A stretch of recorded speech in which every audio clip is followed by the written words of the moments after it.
Hello, everybody. I'll let some of the attendees roll in before we get started. I wish I could see attendees' faces, you know what I mean? So I could see who's out there in the world. Would you like this?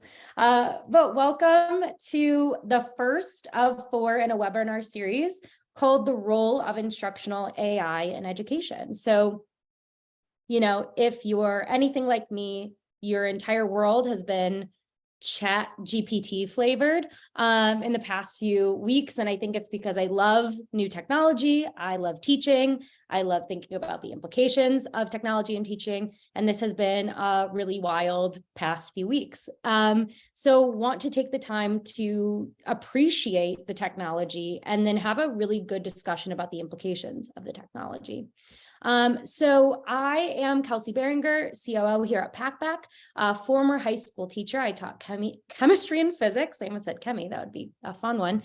And started my Packback career as an experience manager who helped instructors implement Packback into their courses and hopefully be successful and continue to use Packback for the rest of their lives.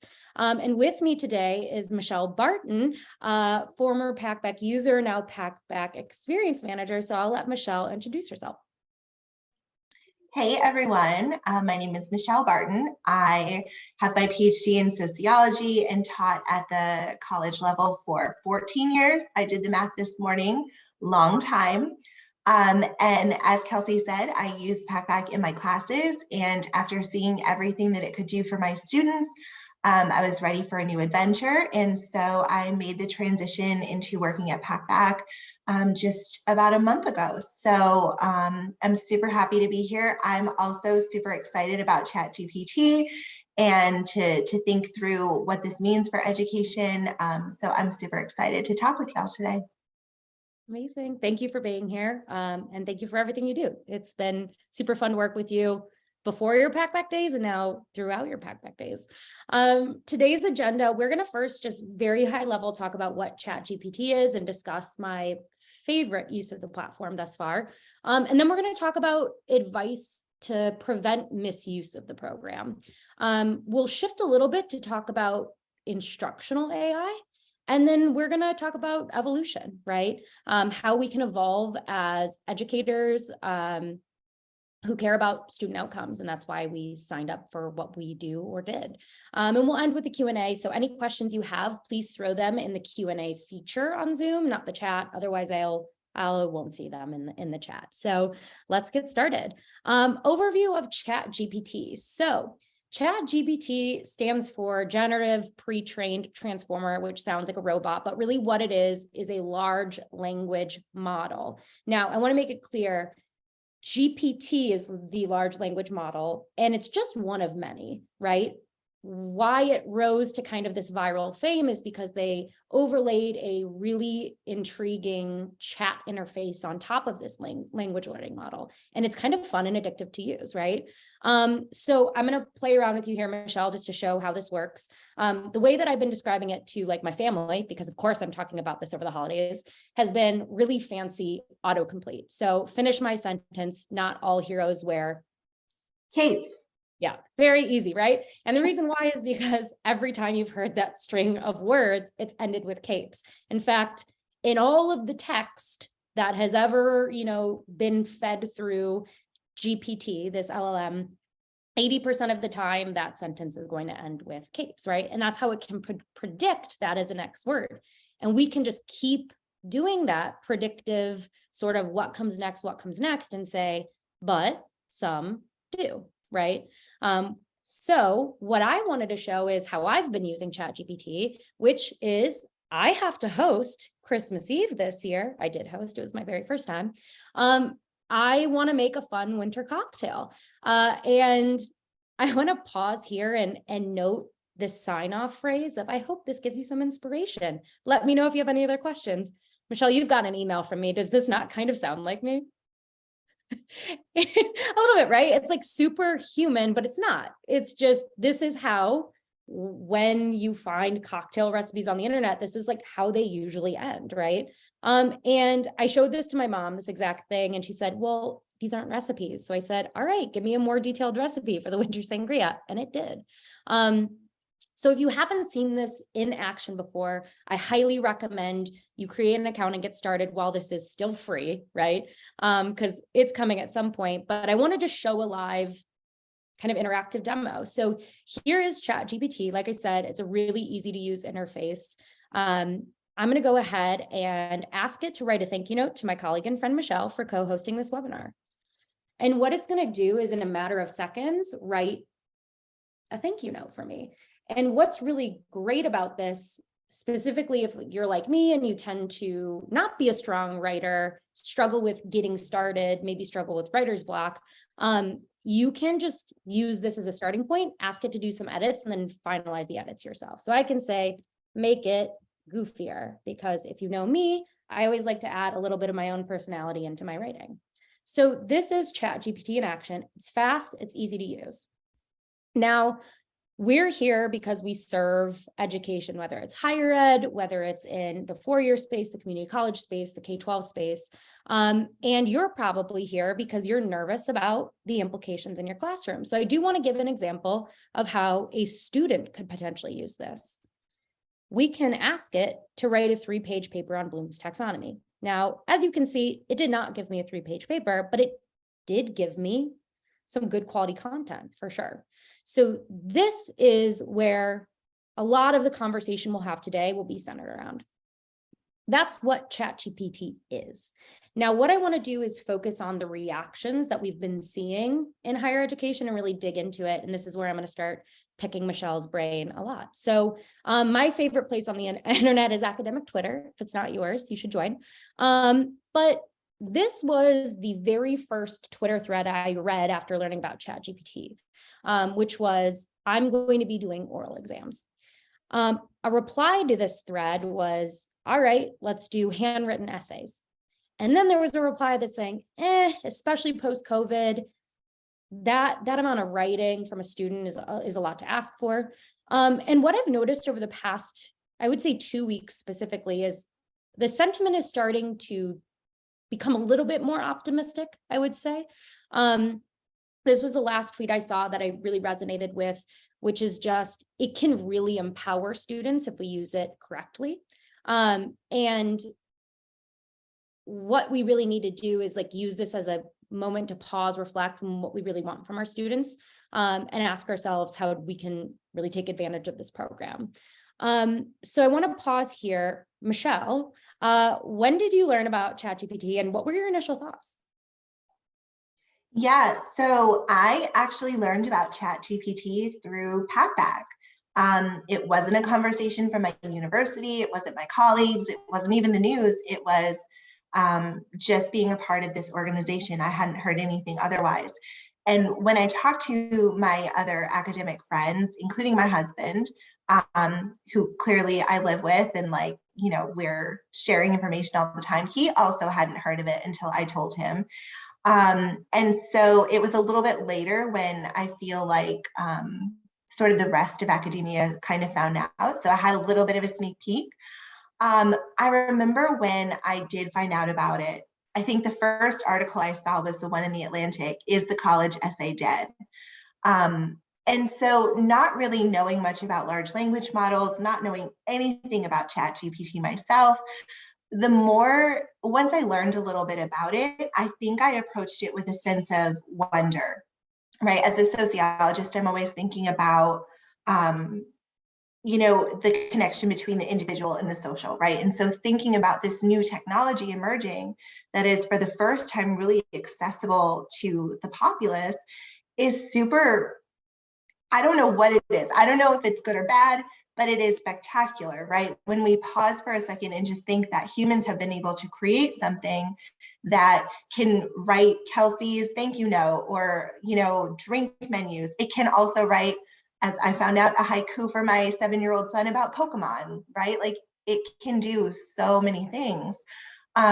So just from that perspective, I think it is worthwhile to just pause and, you know, celebrate that humanity was able to do this. And it wasn't until a little bit later and really thinking about that article from the Atlantic, that it's like, okay, what are the implications of this for education? Because as a former educator, there's a lot of ways. We all know there are students who, try to skate through doing as little as possible. And so, what does this mean for them if it's one more thing that they have access to? So it's exciting, but then definitely like trying to think through some of those consequences. Yeah, absolutely. I was sharing with Michelle, like I think her and I had the opposite journey, like where I at first was really scared, and then now I'm feeling wonder. And I think at first you felt wonder, and now you're like, okay, but let's get real. So what I think we need to be doing now is understanding how we safeguard our assignments to prevent misuse of generative AI.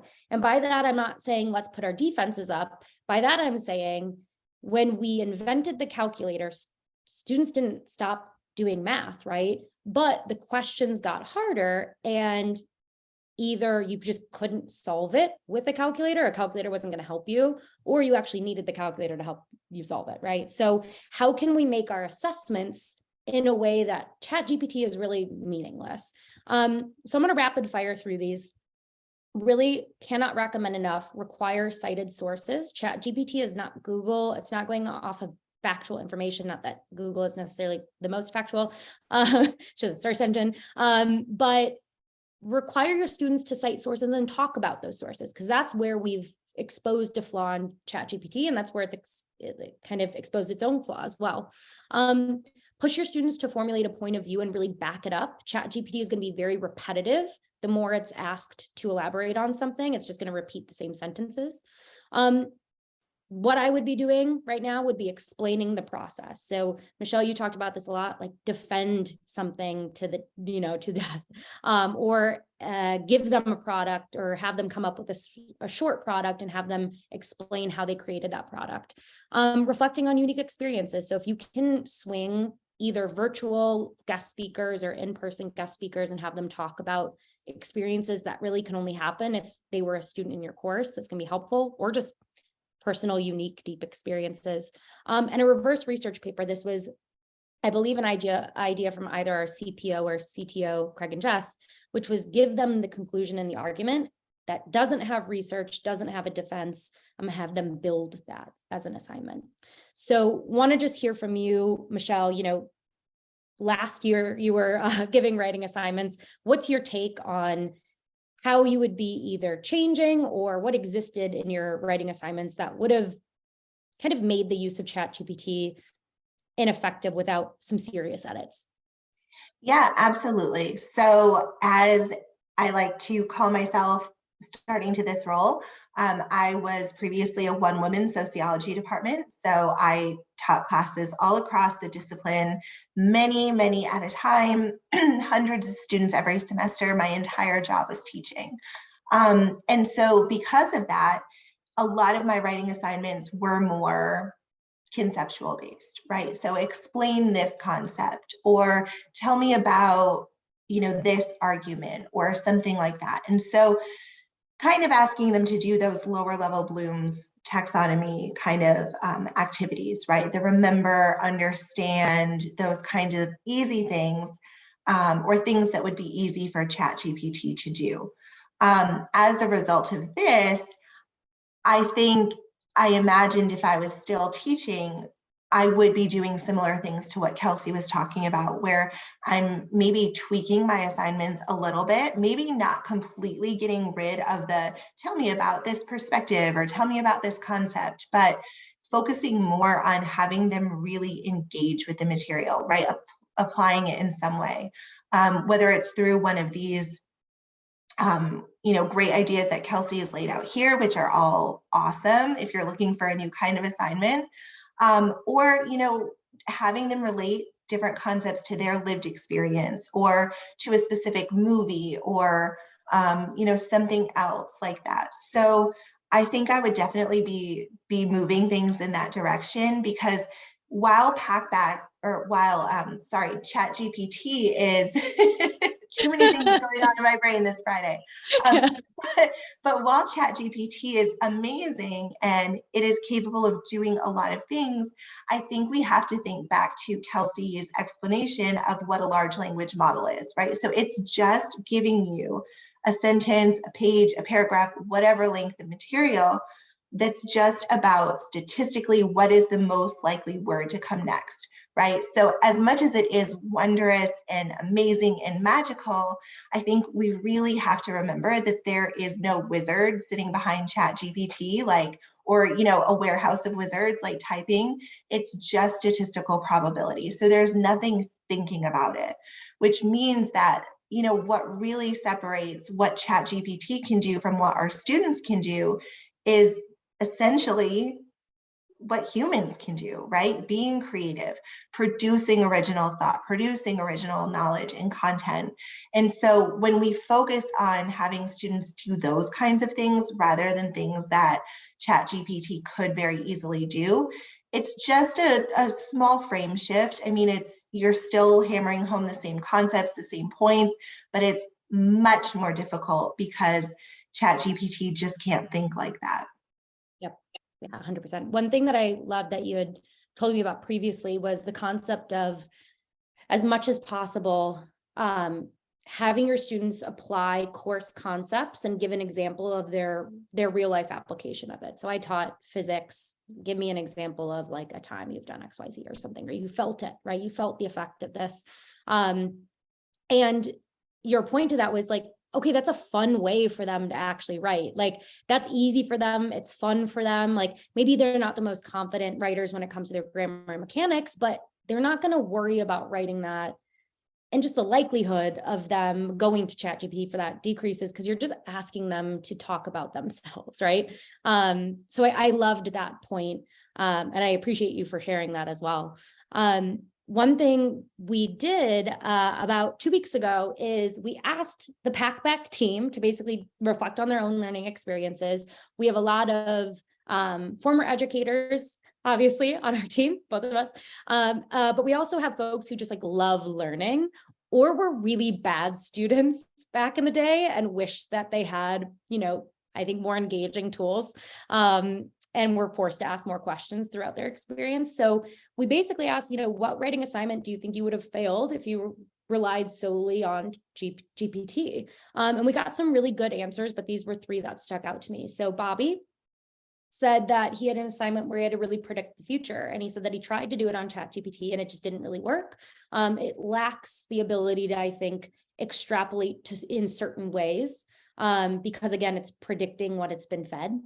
Reflect on field experience and collected data. So maybe having, students reflect on their own personal experience isn't accurate or precise enough for your subject matter, but maybe having them go collect data and then reflect on that data is accurate enough for your subject matter.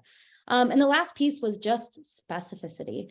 Ben Miners, if he was asked to write a paper on the history of real estate development in the hometown of St. Clair Shores, Michigan, would fail. I honestly would hate to have to write that paper, but who knows, maybe that'd be really engaging for Ben. But you'd almost have to go I would assume go perform interviews and collect data outside of what exists. So just kind of thinking really critically right now, we're about to start this spring term. I'm sure there are folks who are in attendance here who have writing assignments who are feeling a little bit nervous. So a lot of the changes we're talking about here, they might be huge, they might be small, but it's definitely a time, I think, and Michelle, you could agree, lean on community and decide and build your community, ask friends, ask colleagues, ask coworkers how you can make small changes to make your assignments look a little bit closer to these without maybe necessarily signing up for a mountain of grading, which is important. But I already asked you this question, so I'm going to move on. We're going to talk about instructional AI. Now, Michelle accidentally said Packback when she meant ChatGPT, which I actually love as a segue, which is both ChatGPT and Packback are utilizing artificial intelligence. Artificial intelligence is in a lot of different places, right? The Uber app has been using it for a while to map routes. So the difference between these 2 programs is Packback is instructional AI. ChatGPT is generative AI. The difference here, generative is going to give the fish. It is giving students a finished product. Instructional is teaching a student how to fish. It is giving them the coaching they need to do the work. We are not going to give students a finished product on Packback. So before I actually dive into instructional AI, and I'm going to briefly just overview what Packback is, I want to just ask you, Michelle, why do you think students cheat? Yeah, this is a good question. And I think during my time as an instructor, I saw lots of reasons why students cheat. A lot of times it might have happened less intentionally, right? A student maybe is a little unclear about a concept, and so they go to a web page and they don't know anything about citation, or it doesn't occur to them to cite the source. And so then, they may be in a situation where they, may not realize that they're plagiarizing, but they still have. And so they have to deal with the consequences of that. I think a lot of pressure can come from, students being a little bit less prepared, maybe not really knowing how to manage their time. But I think it really comes down to just them not having a good sense of how to know what they need to do and how to accomplish that effectively. Absolutely. I know we had talked a lot about students just like not having time to do things, and really it boiling down to like poor executive functioning was one thing that came up. And then, when I taught, I was teaching high schoolers, and they're teenagers, they lack the ability to understand what like a consequence is. So I would say they're cheating often.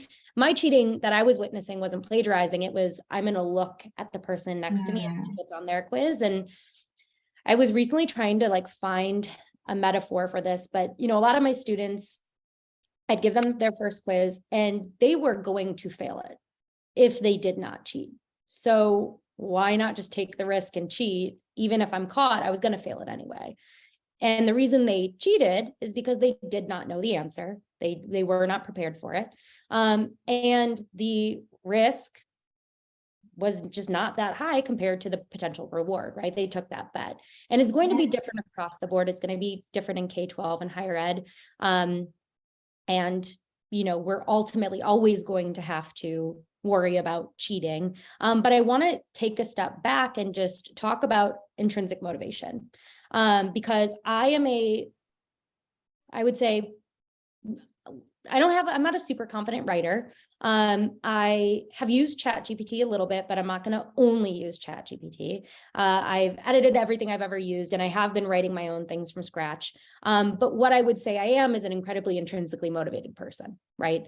And I think often when we find students try to delegate their work to a bot, to a service, they go to Wikipedia, copy and paste an article, make some edits.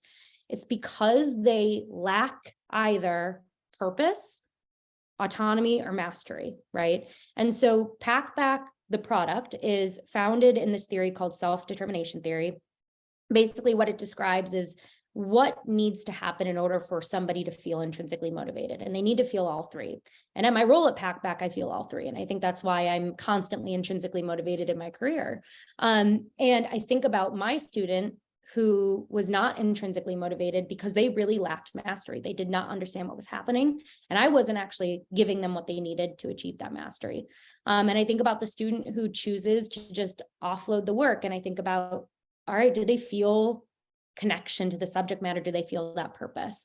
So yeah, I don't know if you can think about maybe the last student you interacted with that you could tell was just so unintrinsically motivated, had no motivation, and why you think that student just didn't have that spark inside of them.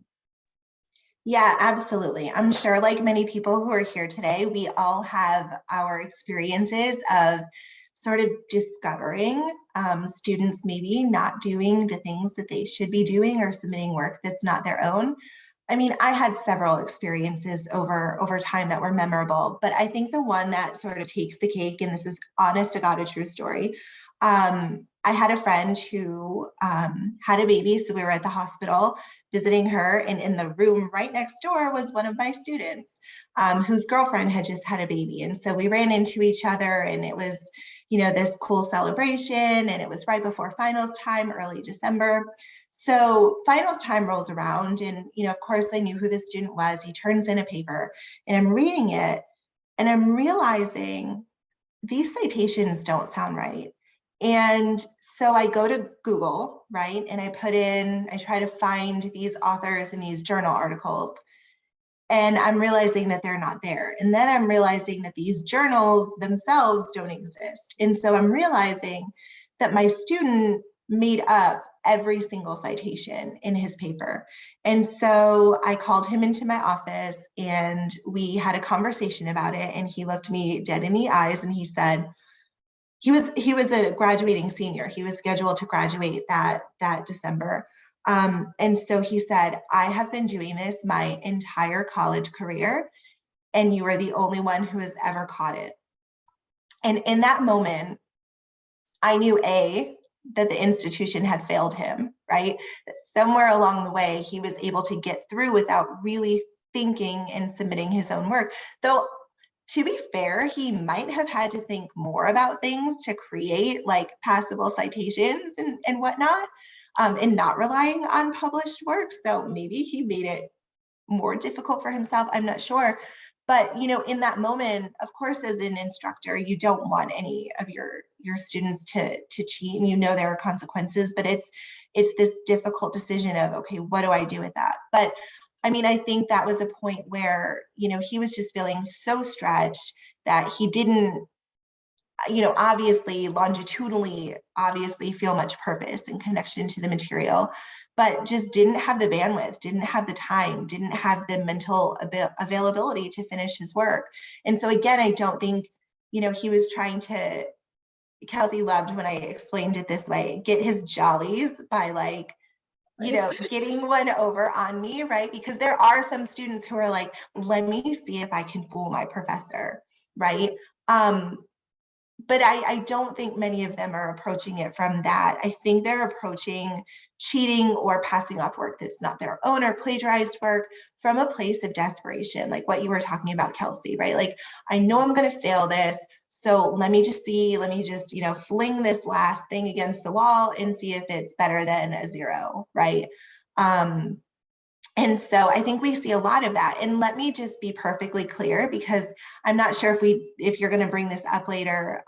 But one of the things, because ChatGPT is just a large language model, if you ask it to put in citations into, say, a research paper you've asked it to write or something, it is not going to Google and finding scholarly sources. It is not even trying to find actual sources. It is just, and you can play around with this yourself, right? And try. It knows what a citation is, so it knows how to do it, but you'll notice it's like Jones or Smith, because those are really, really common last names. So it knows enough to pull a last name, but it doesn't know enough to pull, okay, this is a good source for this paper. And so in many ways, what that student would have submitted to me is much like what we would have gotten out from ChatGPT. And so we, as instructors, people with that expertise, that content knowledge, we're going to be able to tell the difference, right? So instead of having our students feel that desperation to, oh my gosh, I don't know what I'm doing, I need to cheat, let's teach them what we want. Let's give them a good way to be able to meet our expectations so that they do feel purpose, autonomy, and mastery, and able to do that. Absolutely. And I think something that story was shocking to hear, by the way. And then also I love the jollies phrase. But I think in our conversation, when you first told me that story, what you made clear and was really eye-opening to me is like, with everything an educator has to do, is verifying every single source. Does that now have to be one of them? And you had shared a lot the impact of COVID, and I left teaching before COVID, so I was already exhausted after that. Add on COVID, add on these students who are having to like communicate face-to-face for the first time in several years, gain executive functioning skills, literally just sending you an email with no subject, just saying help. This is now just like another thing. And I don't think it's fair to keep adding things onto instructors' plates with increasing enrollments and not thinking about like, what can we be doing for instructors? And then also what can we be doing for students, right? How can we give them the skills they need and the purpose that they need, but how can we also help our instructors here? So I am going to briefly pivot to talk about what Packback is, because Packback is the solution that we've built for students by students, but also, and you could speak to this yourself, really asked ourselves how we could be supporting instructors. So what Packback is a platform for discussion and writing. So what we have is Packback questions for inquiry-based discussion. That is going to be your formative assessment. That's going to be something that students interact with weekly. That is definitely going to be heavily moderated and scored and graded by artificial intelligence, right? What I like to say is that what we want to do with Packback questions is save you time. We don't want you moderating the discussion manually. We don't want you grading manually, but we want you to retool that time to then hop into those discussions and engage with your students in a way that's going to be much more impactful than you saying -1 point here. Now, Packback Deep Dives is our newer writing platform that is meant for summative assessments, your essays, your case studies, your journal reflections. Really, if it's a writing assignment that you would want to grade for accuracy or for content and ideas, that's on Deep Dives. And what Packback is rooted in is the instant feedback that students are receiving before they even submit their paper. And really what that means is plagiarism prevention, right? And what I am excited about as a former teacher who works in education, who's now kind of been, I would say my world's been really like enlightened by ChatGPT, is detection is necessary, but prevention is way more, I think, like passion fueling for me. And I think the way in which we actually protect this concept of like critical thinking and intrinsic motivation and writing skills in students. So let me just briefly show questions and I'll ask Michelle about her experience using these products as well. But Packback questions is very near and dear to me.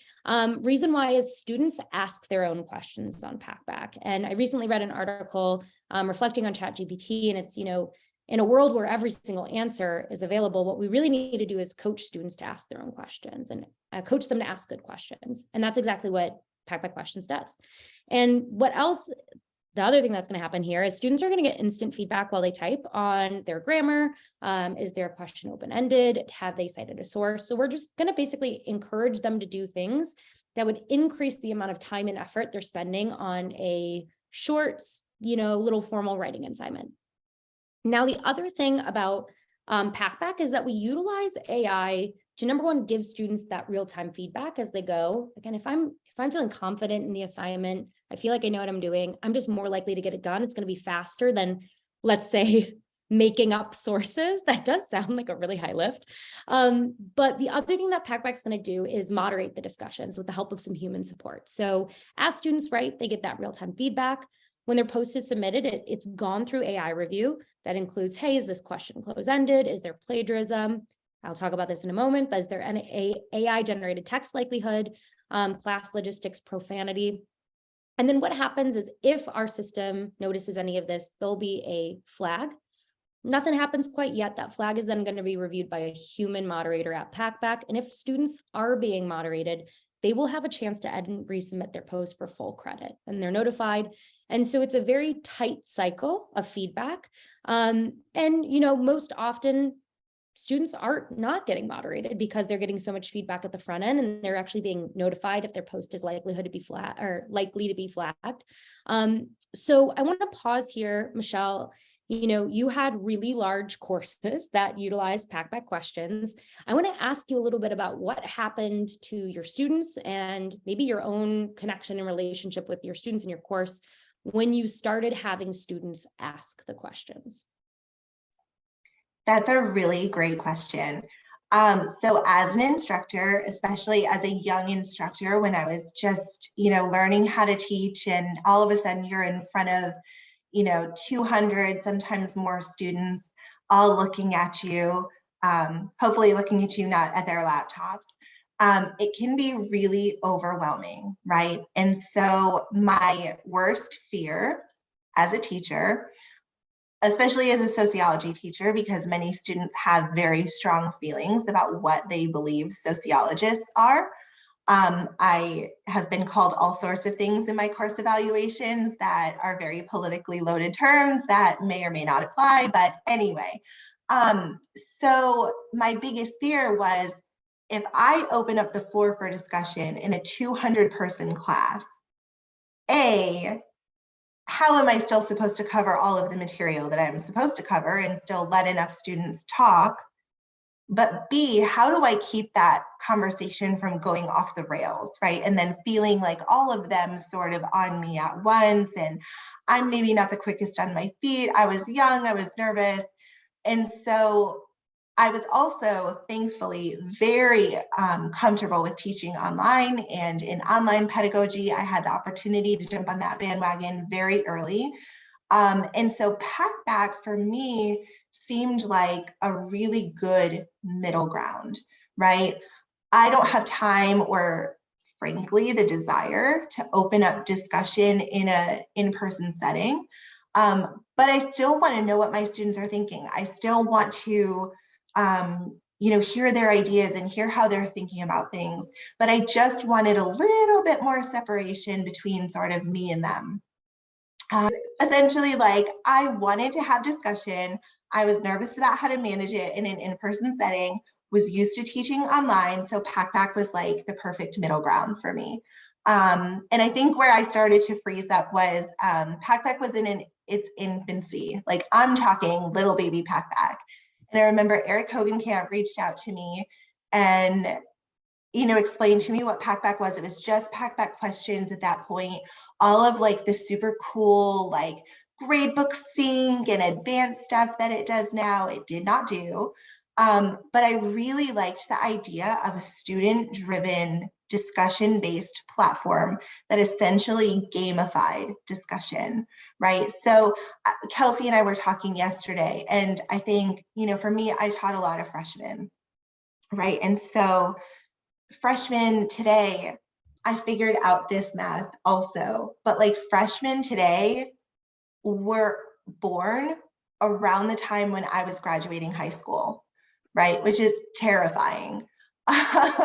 But so, Kelsey and I were talking about how for our freshmen, for our current college students, having the internet is something they've always had.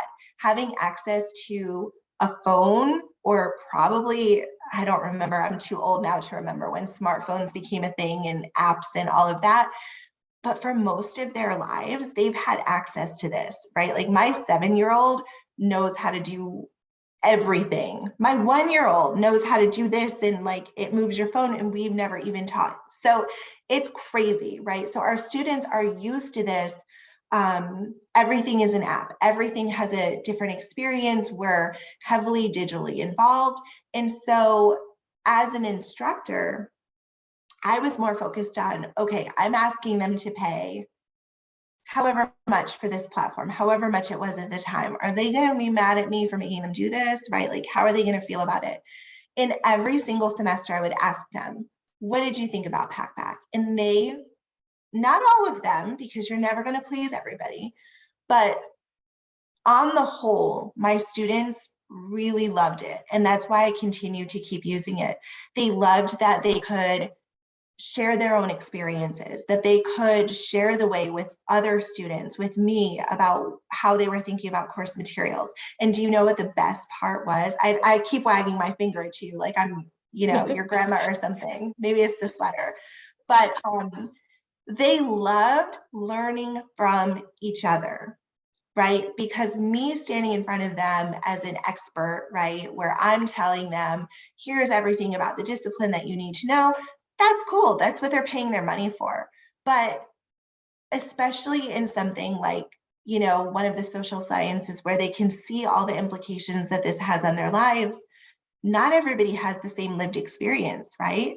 Not everybody has the same perspectives. And I can tell them about that, right? But it's another thing to see and experience and participate in those conversations. And so I would say that was the biggest draw to Packback for them, is like, it's fun. It's what we're used to anyway. It's more engaging because, listen, if there's instructors here, you are not just a content expert. You are a clown, you are a therapist, you are doing all of the things. And I think about, like, these are students who are used to TikToks, right? They have like a 30-second attention span, right? So the fun part that Packback can provide, and also like learning from each other, I think is really what continues to draw them in. Yeah, absolutely. That's a really good point too, is the community building. I get really focused on this like live feedback and this, how inquiry-based learning is so great for intrinsic motivation, but then you're like, no, yeah, community is important. That needs to happen.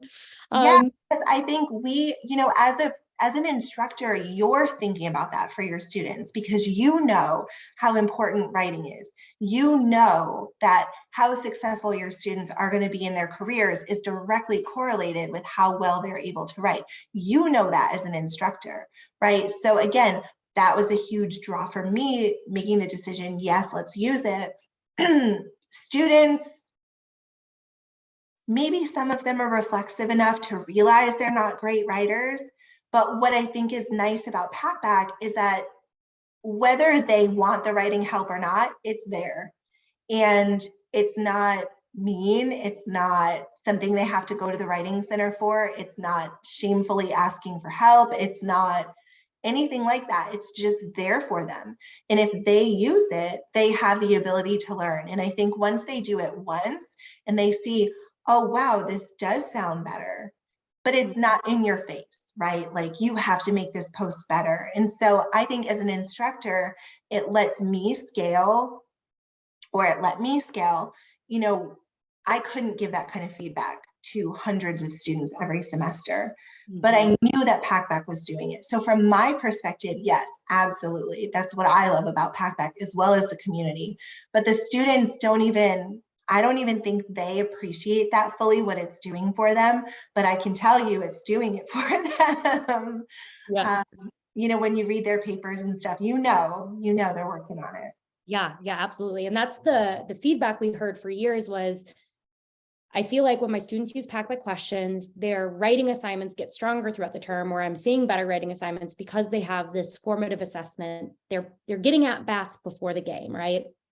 And then the other piece of feedback we would get is like, can I just put my essays into Packback questions? And we would have to say no up until last term. So we did, after just an enormous amount of feedback, and then also, like, I will personally expose myself that I was very loud about wanting to get deep dives built, because I knew the importance of giving both students more writing feedback, but also instructors more support with grading the writing, because I had to just like completely kick writing when I was teaching because it was too overwhelming to grade. So that's why we built Packback Deep Dives. Now, this is a great example of how we are using instructional versus generative AI. Our second product, Deep Dives, is where instructors are hosting their formal writing assignments. And this is what it looks like when students are writing. They are inputting their text. This is not Packback giving them text. They are inputting their own text. They are writing as they go. And what we are doing is giving them feedback on their writing. We'll tell them things like, hey, you actually don't need that apostrophe there when you say 1930s, and here's why. And we'll actually teach them about that grammar rule. And then students have to remove the apostrophe. So we are giving students the coaching, but we're not doing anything for them. And we're certainly not giving them text to improve their writing. So that is the core difference between instructional, generative AI. And again, we're hoping that if students get enough feedback, if they have enough mastery, if they have enough purpose autonomy, they just won't really have enough of a benefit to take the chance of cheating, right? We want to reduce the benefits of cheating and prevent plagiarism. The other amazing thing about deep dives that I was so happy about is we're giving students this research tab where they can paste in their textbook, they can paste in a link and cite their source, but then also have kind of this, safe space to start writing notes about whatever they're citing. But what's really, really cool is that Deep Dives is going to give them feedback on the credibility of their sources. And as an instructor, if you assign a deep dive when it comes time to grade, you're going to be given recommended scores based off of those grammar and mechanics categories. You'll always have to score content and ideas on your own. But what you're also going to see is source credibility. So Michelle, that student who made up sources, would not be able to get away with it, right? And I think it's super important that we give instructors tools to do things like check for the credibility of the source, because you don't have time to do that. And I'm actually surprised that you did that, right? With what time? But what I want to do is focus on some changes coming really this month. And that is AI generated content detection. It is live now in our discussion platform, Packback Questions. What that is doing is it's taking student posts and it's running it through, basically think of it an AI plagiarism detector. And if we do detect it, student posts will get moderated and they'll be asked to edit and resubmit. And the beauty of this, I don't want to get too technical because I didn't build this and I'm not our CTO, Craig, but LLMs are predictive, right? You just predict the most likely word in a series, right? So you can use that model just right back on itself and say, yeah, we looked at this piece of text and every single word would have been predicted with the highest statistical kind of likelihood. So yeah, this was probably written by AI. So it's really not that hard to decode when you really think about how the models work themselves. And I'm probably diminishing the work Craig did. So I want to make it clear. Craig did an amazing thing there. It's not easy to build AI, but we can just use the model in reverse.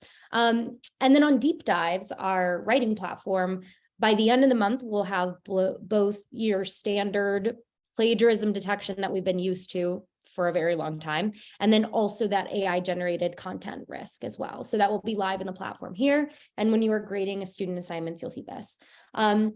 Michelle, you used Deep Dives the first term it was available, which is fall 22, and it was your last term teaching alongside Packback Questions. Could we get a rapid fire?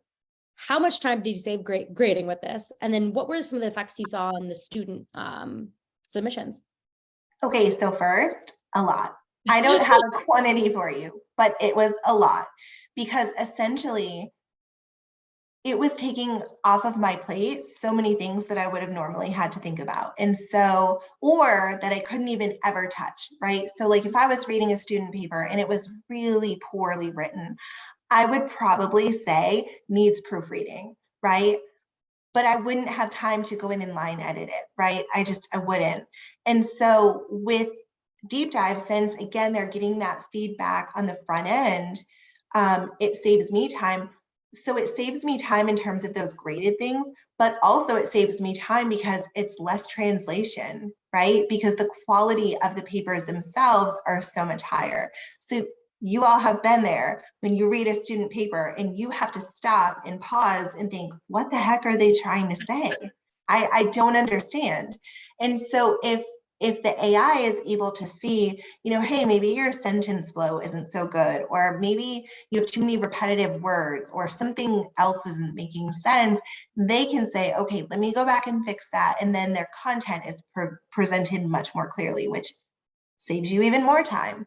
So I would just say that what Deep Dives did on that sense is really level up student writing, right? Because whereas what I would have gotten submitted before, which let's be honest, was their first draft for many of them, like maybe done the day or two before, it's essentially like reading a edited version of that. And so it was night and day difference. The quality was so much better. Their ideas were so much clearer. It was so much easier for me to grade them. And so if I were still teaching, I have no doubt in my mind that I would still be using this. I know for a fact I would. I've told every educator I know about it because it's amazing for the students, because the students who are afraid to go to the writing center or are too ashamed to ask for help, or maybe don't know that they need help. Maybe they think they're really great writers and everything is clear, but it's not.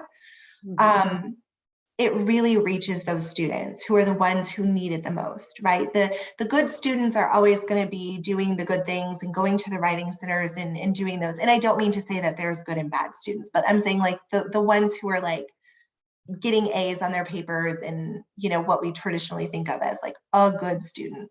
But the ones who, you know, need that little bit of extra help, it's a game changer for them. And that's, as educators, I think we're always in the back of our minds thinking about not just equality, but equity. And it's a way to sort of, again, not in a punitive sense, not in a shameful sense, but just really essentially help bring up those lower students. Yeah, absolutely. Fully agree here. And I think the most exciting, outcome of this first term of usage was students became more confident writers, right? They were reporting a massive increase in the confidence of their writing. And it's because they're being forced to go to the writing lab at home without having to interact with another human, right? And so they're going to be building these skills. It's a safe space. They're not going to feel embarrassed or exposed by any means. And what I'd say I'm just elated about in 2023 and beyond is when you look at the roadmap for what's next with Packback Deep Dives, if I could put like kind of just a theme on it, it's metacognition. It's tell me about your writing process, prepare for the writing process, explain to me in the text or highlight in the text where you've answered some of these questions. So in a world where, again, answers are everywhere, I can Google for that answer. I can ask ChatGPT to write me a really nice thank you note to my dear colleague, Michelle. What we need to really focus on is the process and not the product. So I'm excited to invest, into more experiences for students that are supporting the process of writing and the process of learning along the way. So let's talk about the future, shall we? The future is not 100% known right now. Sorry, I have some transitions I need to get through. We're figuring out as we go. But one thing I do know is that the solution is not to ban ChatGPT. And the solution is to not, it's not to, quit on your writing assignments because it's futile now. That's not the future in it by any means. What needs to happen, and it's a question of how quickly we'll do this or what it will look like, is that we evolve alongside generative AI. So one thing that I am seeing instructors do that is super exciting is experiment with new types of assignments that require the use of generative AI like ChatGPT. Again, while it's free and we have access to it, and it's not so busy that it's inaccessible. So some examples that came up in our previous webinar on ChatGPT, so I need to give proper credit to our CTO Craig and CPO Jess, is finding the right questions. So actually asking them to input queries to get the best possible product, and then have them say, these were my queries, and reflect on why they chose those queries. That's a really high, that'd be a really complex assignment to get away with using ChatGPT. It almost sounds like impossible to figure out how to do. But the focus is on the queries and the process and the documentation of the process. And it's not actually about what the final product was. The second ideation of this, which I actually think you could do without ChatGPT or with ChatGPT, is have them actually write an essay using it, and then have them review the output. So have them identify, document, and comment on or correct inaccuracies, because we know inaccuracies are going to pop up. It's just going to be, or just honestly, vagueness. And then you could also just say, hey, pretend you're the professor and you're grading this, or pretend that you're a peer editor for a journal. The other way you could do this is not have them go to ChatGPT if you don't want to do that, but just give them a C- paper and have them edit or have them grade it or something like that. The last idea I've heard that I thought was really kind of cool was the outline building. So have students create an outline, have ChatGPT generate each paragraph used with the outline. So the purpose of the assignment is building the strongest possible outline. And then they can always just like reflect on the final assessment as it comes in. So they can edit the final product with resources, or they can change things and show you where they change things. So just some really cool ideas I saw and have been seeing too on academic Twitter and also academic Reddit. But I want to think even bigger picture than that, because ChatGPT, again, it's just the first of many, and it's actually not the first. This has been around, just it kind of, went viral. But there's so much more that is going to be done and built in generative AI in the future. So I want to have a conversation here about how you can see generative AI really serving educational initiatives in the future. And this is a little anecdote I told Michelle when we were having a conversation about this. One of my friends was like the very first person to have the HTC VR and showed me this program that would take you to different surfaces of different planets in our solar system. And he told me that, yeah, this one classroom in, I think it was like California, has a headset, and they have their students put it on and go to the different surfaces. And that's part of their astronomy lesson. I almost did astrology, astronomy. I taught physics. And that's kind of the headspace I get into when I'm thinking about generative AI, is we can provide these really cool immersive learning experiences for students that otherwise we would have never been able to provide. We cannot send students to the surface of Pluto yet, right? Maybe someday, but they can go there today with VR. So I wanted to pick your brain a little bit. How can you see generative AI serving educational initiatives in the future? Yeah, so I think this is this is a great question. And I mean, there's all sorts of things that we could talk about. But for me, what it really comes down to is thinking about our students and who they are, right? As we were saying, freshmen this year grew up in a vastly different world even than Kelsey and I did, right? And we're not that old, right? We're 30 somethings. We're not that old, right? And when I think about the world my 7-year-old and my 1-year-old are going to go into as, future employees someday, it's like, how in the world can we possibly prepare them for that, right? And that's the challenge of education, right? It's not just to teach students about everything that we've learned as humanity, right, throughout time, not to get like too meta on you, right? But like, that is one part of education, but the other part of education, like it or not, is to prepare the workforce, right? And so if we take a real view, at what careers are like now, or what careers will be like in the future, I learned something in my last semester teaching, that students, when they apply to jobs now, it's like a 9 times out of 10, especially if it's a large organization, that their resumes are going to go through some kind of AI, just as a screening process before they ever even hit anybody's desk, right? When you think about students interacting on social media, everybody knows about algorithms on Instagram and TikTok and all of those things, right? Echo chambers and all of that. When you think about how organizations are going to do business in the future and how that links with generative AI, honestly, it would be a bit naive to think that students will never engage with that in the course of their careers, right? Because one of the things I learned from our engineering team, I know nothing about engineering, but I know, this is what I know, they write code. This is all I know about engineering. And a lot of code apparently is repetitive, right? Or it's very easy to write once you know what you're doing. Don't get me wrong, but it's something that can take a lot of time because it's very tedious. Easy, tedious, takes a lot of time.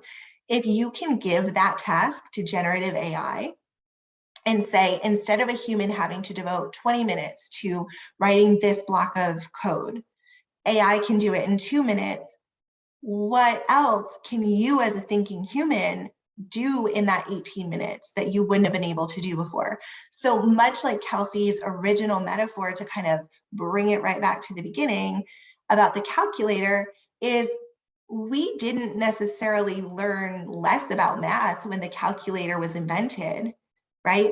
We just we were doing stuff down here, the calculator came up, oop, now we're doing things up here because we have this tool that's there to help us. So in a way, it's kind of trippy and exciting to think about what the implications are for this in the broad sense, because if we can delegate a lot of the repetitive, tedious tasks that are easy for AI to do, what can we free our minds up to think of next, right? And so I think preparing our students for that world, and not how to run away from AI, but how to use AI, how to hold hands with AI, so that it's the interaction between the human and the AI that is now producing this output. Something we said in our meeting yesterday was 1 + 1 = 3, right? So it's kind of like that. If you have humans and you have AI, what you are able to produce better together is better by definition than what either one would be able to do on its own. So it's just kind of crazy. And I think that's where education needs to go. Yes, absolutely. I could not agree more. And we were even talking about yesterday, like, okay, if our engineers could save, I don't even know what time that would be. Let's say even 50% of their time writing code, what new features can they build in Packback? And we were talking about something like a Packback course or something, or a tool that helps students with executive functioning skills and helps them understand how they should, manage their time. And, I gave an example of, like, you can feed generative AI years of historical data and then have it play a character in a role play, right? So I was thinking about, like, how could we have, like, FBI negotiators train with generative AI? So there's a lot of really exciting applications, just because, something like a massive machine is able to take in way more information than a human brain in a short period of time, analyze it, and then use it. It's not that it's smarter than us, it just has a much higher capacity for stuff. So thank you so much, Michelle. I'll send you that letter that ChatGPT wrote right after this. But if you have any questions, please throw them in the questions Zoom feature, or you can throw them in the chat. Otherwise, thank you for joining. And if you are at all interested in learning more about what Packback does, or you'd be interested in utilizing Packback given its preventative features, reach out to one of our team members at curious@packback.co. I'll stay on for a few minutes for questions. I also mentioned to Michelle that I was really hoping my dog would not bark throughout this entire webinar, and she did up until you started talking. So she stopped now, so we're going to hope that she stays that way. I never heard her, for what it's worth. I never did. Okay. Good. I know Zoom now and Google now have, like, the ability to weed it out, like background noise or high pitched noise. But all right, I do not see any questions in the chat or in the Q&A. Again, thank you so much for being here. And yeah, look forward to 2023. I think it's going to be a really interesting but exciting and evolutionary year, maybe revolutionary. Absolutely. I could not agree more. All right, bye everyone. Thanks. Bye.